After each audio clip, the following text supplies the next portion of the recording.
పెళ్లికి ముందు పెళ్లి బయట ఇలాంటి పని చేస్తే అది ఘోరమైన దుష్కార్యం. ఇలాంటి ఆలోచనలు కలిగి ఉంటే ఘోరమైనటువంటి దుష్కార్యం.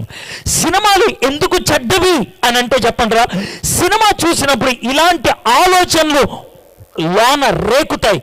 ఒకవేళ నీలో ఎవడైనా ఈ డైలాగ్ వేసాను అనుకో, సార్ నేను ఎంత సినిమా చూసినా నిబ్బరంగా ఉంటాను. నువ్వు 0.5 గడవా?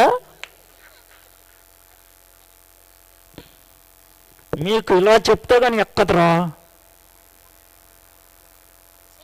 చెప్పు, నువ్వు 0.5 గడవా? ఎలాంటి చూసి నీకేం ఫీలింగ్ రాదా? ఒక ఆడితే పర్లేదని నేను ఏది చూసినా నువ్వు కొజ్జావా? చెప్పు. మనిషివి, నీలో స్పందన ఉంటుంది.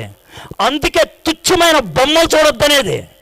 అది చూస్తే లోన ప్రేరణ కలుగుద్ది, కలగకూడని ప్రేరణ కలుగుద్ది, కలగకూడని ఆలోచనలు వస్తాయి, కలగకూడనటువంటి బొమ్మలు వేసుకోవడం మొదలు పెడతాం. అదే పాపం, అదే ఘోరమైన దుష్కార్యం. యేసుప్రభు ఎంత చక్కగా చెప్పాడు తెలుసా?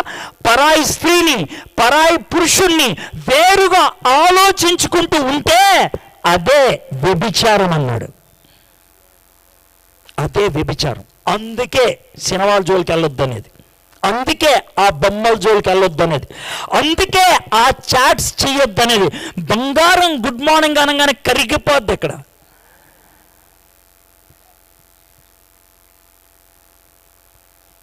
కదా.